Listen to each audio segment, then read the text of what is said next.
За их баярлалаа. Соёлын мэдээллүүдийг үзэгч та бүхэн хүлээн авч үзлээ. За харин одоо өнөө өглөө та бүхэндээ бид зочдынхаа ажлыг хүргэх гэж байна. За бид сүүлийн 4-7 хоногийн туршид энэхүү хайгуулгын геофизикийн салбар шинжлэх ухааны талаар та бүхэндээ мэдээлэл хүргэсэн. Маш сонирхолтой салбар байсан гэдгийг та бүхэн мэдж байгаа.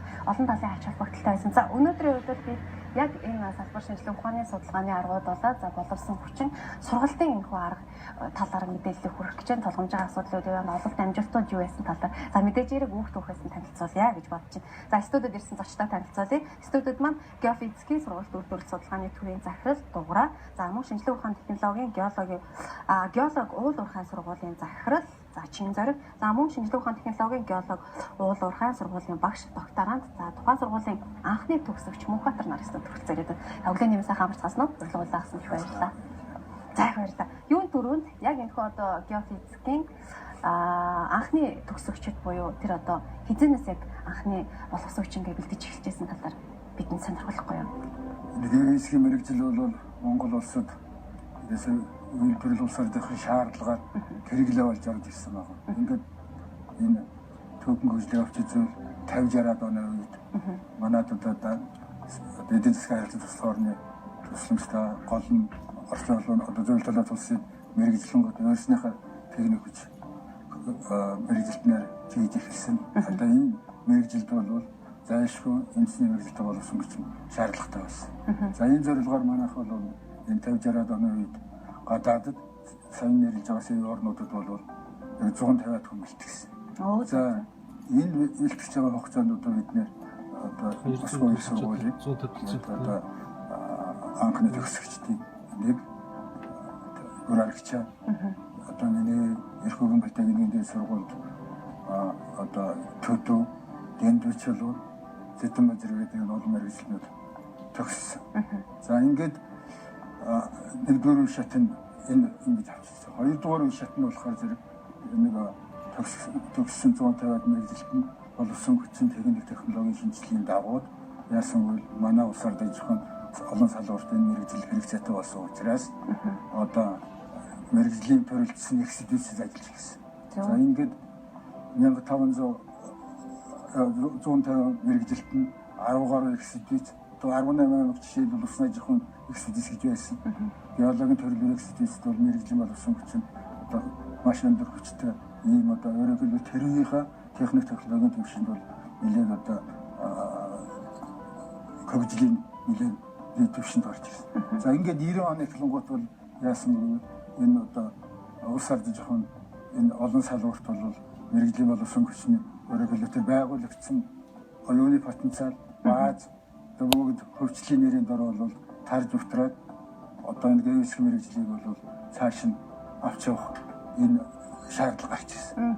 Ийм учраас 1992 оноос манайх бол одоо зах зээлийн нэлээд хүнд бүрх үед бол энэ мэргэжлийг нээж эхлүүлж одоо энэ сүндэний 23 дахь жилдээ ажиллаж одоо энэ манай төгсөгчд бол энэ дотроос нэлээд олон төгсөгчд маань эрдэнэ зэрэг хамгаалсан багшилж бид нар хамт ажиллаж байна. Гадна дотоодын их дээд сургуулиуд багшилж байна. Үйлдвэрлэл дээр ажиллаж байна. Ийм л хөөхтэй. Тэгэхээр яг саяны хэлсэн 92 оноос хойш анхны төгсөх одоо сургалтчдаа авч эхэлсэн гэсэн тухайн үе бас сонин сайхнаас сонсомоор байна. Сургууль нь ямар нэртэйгээр байгуулагдаж байв. Анхны төгсөгч Мөнхбаатар танаас сонирхмоор байна л да. Тухайн сургалт хэрхэн яаж явагдаж байсан бэ? Бас анхны гэдэг утгаараа нэлээд их олон сонирхолтой түүхэд байгаа тийм ээ. Тэгэхээр яг хаа. За тэгээд энэ сургуульд одоо геофизик одоо орж ирсэн 92 онд сурсан бол би бол маш их хацтай гэж боддог өөрийгөө. За тэгээд тухайн үед одоо би ямар мэргэжил байдгийг нь бол тухайн үед өөр бол мэдээгүй. Яг хаа физик гэдэг юм орцсон байсан учраас би бол тухайн үед бол физикийг бол илүү төлхөө сонирхож байсан. Математик физик. Тэгээд тухайн үед хэлсэлт авч ирсэн одоо лабораторич багш маань өөрөө бол тухайн сургуулийн захирлаар ажиллаж байсан. Тэгээд манай геофизикийн багш байсан учраас ерөнхийдөө нэлээд хэрмэг тайлбарж өгч тухайн үед бол хэлсэж орсон. Яг одоо шүтээсийн харьяа гэж яг. Тэгээд тухайн үед тэгэж байгуулагдаж байсан. Техникийн сургууль гэж байсан. Тэгээд техникийн тухайн үед хэлсэж ороход бол яг хөөхөр техникийн их сургууль Монгол Улсын их сургууль хоёрын дундын анги гэдэг нэрээр байгуулагдаж байсан юм билээ. Тэгээд бид нарыг бол эхний 2 жил бол их сургуульд бол физикийн ангийн боловсролыг эзэмшээд тэгээ 3 дугаар курсээс нь ерөнхийдөө техник их сургуульд бол буцааж үйлдвэрлэлийнх нь юг бол явуулахаар тэгж анх байгуулагдсан юм байна. Гэвч одоо 93 онд одоо тухайн сургуулиуд хоорондоо бас үйл ойлголцлоос болоод тэгээд юу хийсэн бэ? Буцаад бол техник их сургууль дээр бол үргэлжлүүлэн сурсан. Тэгээд тухайн үед бол яг вөхөр их сургууль бол мөн геофизикийн анги, хэрэглээний геофизикийн анги гэдэг юу шинэ анги бол нийцсэн. Зөв. Тухайн үед хичнээн оюутнууд эсэж хичнээн ангиуд бас байсан бай. Амжилттай төгссөн хүүхдүүд нь бүгд төгсч чадчихаагүй тийм ээ. Тухайн үед бол ерөнхийдөө 13 оронтой гэх юм уу байсан. Гэтэл бол бидний элсэн орсон бол 8 хүүхэд билээ элсэн орсон. Тэгээд бол яг вөхөр нэг бодлын бас төгсөөд гарах ажлын байртай. Яг тэгэхээр захиалагчид шаардлагаар байсан учраас бид нарыг бол яг вөхөр шууд элсэхэд болж шууд цаанаас нь одоо шууд төгсгöd ажиллах оронтой бэлэн тэгээд тэр байгууллагуудыг нэр дээр сурсан гэсэн. Зөв. Тэгэхээр тодорхой хэмжээгээр дадлага шууд тэр газараа л хийждэг байсан юм болов хамгийн чухал нь бас дадлага юм шиг санагдаад байгаа шүү дээ. Одоо нэг сурагчдод ингээд төгсөөд хаана ажиллахаа мэдэхгүй байхад бол бидний хувьд бас тэр давуу талтай байсан. Шууд нөгөө компанитайгаа гэрээ хийгээд тэгээд тэрэн дээр юу зуны сургалт үйлдвэрлэлийн дадлага бүх юма тэндээ хийж авчдаг байсан. Зөв. Тэгэхээр одоогийн үед шинжлэх ухааны технологийн их сургуулийн яг энэ геолог уул уурхай сургуулийн талаараас тодруулмаар байна л да. Та хэдийн маань одоо хэрэгжүүлж байгаа зорилго тодорхойлж гэдэг юм уу, үйл ажиллагаа нь яаж явж байна? Анх одоо 92 оноос хойш байгуулагдсанаас хойш мэдээж ярих олон сайхан ололт амжилтууд бол байсан тийм ээ. Энэ талаараа мэдээлэл өгвөл. За тэгэхээр юуны уг манай геолог уурхай сургуулийн төсөлтөөр байгуулсан геофизик мэргэжлийн энэ хамт олонтой чиглэлийн ус мэргэжлүүдтэй урьж уулзалт хийж байгаа. Мэргэжлийн мөн чанарыг харуулж байгаа танай телевизийн хамтлагаас талархал илэрхийлье. Баярлалаа. Ингээ манай геолог уурхай сургууль бол сая бүтцийн өсөлтөөр 2014 оны 7 дугаар сарын 1-ээс геолог уурхай сургууль бүртгэж шинжлэх ухааны технологийн сургуулийн бүртгэн сургууль явж байна. Тэгэхээр 17 мэргэжлэр мэргэжлэн бэлтгэж байгаа нэг юм бол манай ашигт төлөвлөлт явуулъя. Геофизик гэсэн юм гэж. Тэгэхээр энэ уул уурхай мэргэжил гэдэг өөрөө олон шинжлэх ухаануудын уул зөвлөдөг байгалийн болоод тийм ээ. Бусад шинжлэх ухаануудын уул зураг байдаг. Ингэж их үн цэнтэйгээр бол бэлддэг мэргэжлүүдийн гол их талбар болоо бүтээн байгуулалтын дээр гарч ирж байгаа гэдэг бол та бүгдээрээ сайн мэднэ. Өнөөдөр бид нар 4600 орчим оюутантай зургаар багш ажилчтай бас ингээд өргөн бүрэлдэхүүнтэй үйл ажиллагаа явуулж байна. Одоо цаашдаа бид нар мэдээж энэ чиглэл дээр сургуулийн материалыг баазуулах бол нэлээд сайн хангаж энэ хувийн хвшнүүдтэй бол болон мэдээж харганы байгууллагуудтай нэлээд нэгтэрч болоод ажиллах. Ялангуяа нэрэлт хэрэгцээтэй байгаа боловсрогчдын зөв тодорхойлж тэдгээрийг ажлын байртаа болох тал дээр төлөвлөгөө анхаарах ийм хөө зүйл болж. Эдгээр өнөөдөр манай геолог уурхай сургуулийн төгсөгчид 85 орчим ажлын байртаа болж байна. Ялангуяа энэ ерөнхий салбартаас нэлээд өндөртэй авах шүү тийм. Ер нь өндөртэй ордог. 85% гэдэг бол тэр үлдсэн хувь нөхөр чинь зарим гадаад мэргэжлийн төслүүд ажиллаж байгаа, зарим болохоор жоохон салбартын ажил руу эрхэлж байгаа хэмжлэнгээр энэ асуудлыг үүсгэж сая манай мөнхөт руу ширлээ. Анх хэсгэд нь оюутнууд шууд ингээд захиалгаар орчдөг бол хичнээн амар байх тийм ээ. Тэгэхээр оюутнуудыг сурч өгч боломжийг бид нар яаж нээж өгөх вэ? Шахан харахад их чухал болоод байгаа юм л та. Энэ ч ганцхан зүйлийг тодруулаад хэлэхэд ер нь мэргэжлийн утга учир гэдэг зүйлийг ялангуяа одоо хаврын төгсөлт болж байна. Дээрээс нь оюутнууд маань гэдэг юм одоо шинэ төгсөж байгаа төгсөлт сонголтоо хийх болж байна. Тэгэхээр зэрэг энэчээ болоод энэ хүүхдүүд маань болохоор өөрсдийнхөө мэргэжлийг бол ямар хөө байдлаар сонгох ёстой гэхээр зэрэг илүү тийм хүсэж сонгох нэг зүг байдаг. Тэгэхгүй зүгээр тохиолдлын шин чанартай сонгогдсон мэргэжлүүд эргээд тохион хонд хичнээн сайхан мэргэжил байгаа ч гэсэн үр бүтээл өгөх юм уу гэдэг. Манай геофизикийн мэргэжил тал дээр зүгээр жоохон тодтоо тохиол бол энэ одоо түрүү манай дугаараа докторыг хэлж байгаагаар математик гэж физик гэж байгалийн шинжлэх ухаанууд үндсээрээ орчиж байгаа тийм ээ. Компьютерийн хичээлүүд орчиж байгаа. Тэгээд дээрээс хэмэл дагуулын системүүдтэй холбогдох бүх мэдээллүүдийг боловсруулдаг өргөн хүрээтэй боловсрогч болоод мэддэг боловсрогч бол хэлдэг.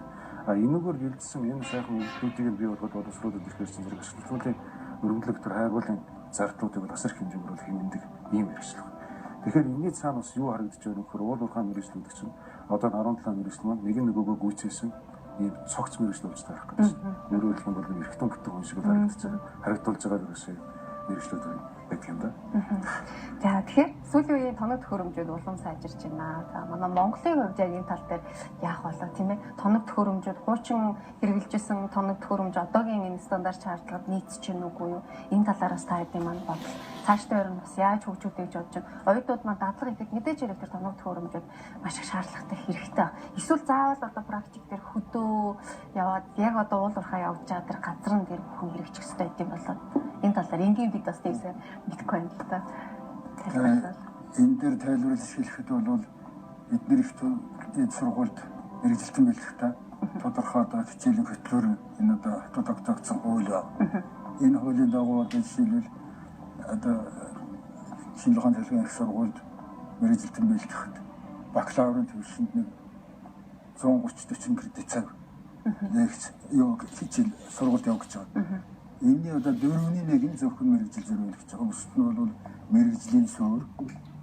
Нөгөө олон салбарт сургуулийн суурь гэдэг. Өөрөөр хэлбэл үндсэндээ 4 жилийн хугацаанд чинь эхний 2 жилд нь одоо физик математикийн суурьаар ерөнхий боловсрол. Тэгээд дээр мэрэгжлийн суурь. Тэгээд ингээд үндсэндээ нөгөө 40 хичээлийн чинь 10 хичээлийн зөвхөн мэрэгжилд үлдэж байгаа байхгүй юу? Тэгээд зөвөг нь онлайн дэвсгэрийн дагаад гарч байгаа. Гэхдээ бас нэг одоо 92 онд бидний мэрэгжилтэн бэлтгэж байхад мэрэгжилтэн бэлтгэх зөрөг санаа ханаас яасан бэ? Манайд одоо зах зээл шилжилттэй холбогдтойгоор Оросын техник технологи хөгжүүлсэн гэдэг утгаар нь бол манайд өчнөө манайш одоо 300 сая төгрөгөөнтэй тэр үеийн багц хэрэгсэл одоо нэг хөгжлийн дараагаар манайд шилжирж илээ шүү дээ. Тэгээ ийм одоо бааз байсан. Тэгэхдээ энэ бол бас өнөөдрийн түвшний орчин шаардлагыг хангаж чадах учраас одоо үйлдвэрлэлийн ажил зогсоод геолог уурхай ажил бол нэлээд яасан шүү дээ. Энэ хүнд байдалд орсон.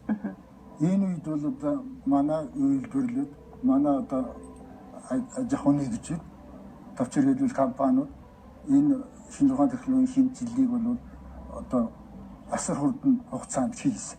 Одоо манай жишээлбэл манай мэрэгжлийн чиглэл ажиллагаа явуулж байгаа 62 компанид 548 одоо мэрэгжлийн усуд байж ажиллаж байна. Монголчууд маань. Монголчууд маань. За энэний одоо гол оруулж исэн байгаа хэрэгсэл тоног төхөөрөмж бол агаараас нисдэг тэргээр онгоцоор газрын гүн цооногт хийдэг. Өөрөөр хэлбэл төрөл бүрийн одоо шинэ багц техникийг бол энэ компаниуд бол үндсэндээ оруулаад технологийн шинжилгээ хийчлээ. За энэ дээр одоо манайд өнгөж бэлтгэж гарсан оюутнууд бол энийг одоо нэлээд 2 жилийн дотор үзэх тийм боломжч байхгүй. Сургуулийн хэмжээнд тийм юу ч байхгүй. Одоо тэр санхүүгийн их хэсэг. Тийм учраас яах шаардлагатай болж байгаа нь бид нар үйлдвэрлэл дээр ажиллаж байгаа багц техниктэй газруудад компаниудад өөрснийхөө төгсөгчдийг өгч ажиллуулах, сургах, өөрөөр хэлбэл давтан сургалт үйлдвэрлэл дээр гараад одоо үндсэндээ өдөж юмтай яаж байгаа. Энэ тал дээр хэл хэмжиж байна.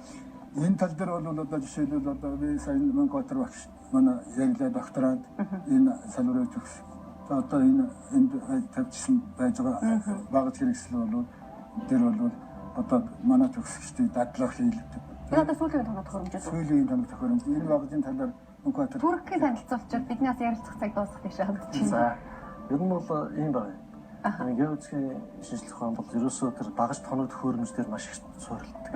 Ягаад тэгэхээр шинэ тоног төхөөрөмж гэдэг бол ерөөсөө гүнээс авч байгаа мэдээлэл одоо хүний нүдэнд харагдахгүй одоо 200-300 метрийн доороогоо ямар ашигт болбол байна гэдгийг одоо биднээс зааж өгч байгаа шүү дээ. Тэр бол нэг ухаад байх боломж байхгүй тийм. Тэгэхээр тэрийг одоо зүгээр эрентгийн тог шиг зүгээр ингээд харахад бас хэцүү. Тэгэхээр бол яах вэ гэхээр энэ сүүлийн үеийн багаж тоног төхөөрөмжийг л ашиглахгүйгээр тэр бол явахгүй гэсэн. Тэгэхээр сүүлийн үеийн тоног төхөөрөмж нь нэлээд үнэтэй байдаг. Одоо жишээ нь одоо энэ манай компани одоо ингээд юу яаж байгаа гэхээр одоо 2008 оноос хойш ингээд үйл ажиллагаа явуулахад ерөнхийдөө 2 тэрбум гаруй төгрөгийн багаж тоног төхөөрөмж дандаа хөдөлж авч байгаа. Одоо тэгээд тэрний зүгээр дээж нь одоо энэ дээр тавьсан байгаа. За энэ дээр бол ерөнхийдөө голцоо төлхөө цахилгаан байгууллагын багаж тоног төхөөрөмжийг тавьсан байгаа. За тэгээд цахилгаан байгууллагын тоног төхөөрөмж маань болоод тэгэхээр бол тэр гүнлүү маш их өндөр хэмжээний тогийг өгчөж тэрийгэ буцааж авах хэрэгтэй байна. Тэгэхээр бол одоо энэ дээр явсараа VIP 10,000-ууд бол тэгэхээр яг өгөхөд тог өгдөг гэдэг нь газар руу 10,000 киловаттын хүчтэй тогийг өгч гэсэн. Тэгэхээр бол тэр өндөр тогийг өгчөж бид нар яг 1000 метрийн цаана байгаа яг ашиглалтын улмлаас буцааж бид нар яг мэдээлэл авах боломжийг бүрдүүлж өгч байгаа гэсэн. За их баярлалаа. Та бүдний ажилд амжилт хүсье. Одоо энэ салбар өшөө олон цаашаа гахалтай байдлаар хөгжих болтугай гэж хүсэгээр байж байна. Энэ салбарт тасралтгүй бас одоо энэ чиглэлийг хөгжүүлэхээр зорж байгаа та хэдтэй баярлалаа гэж амжилт хүсье. За. Аа.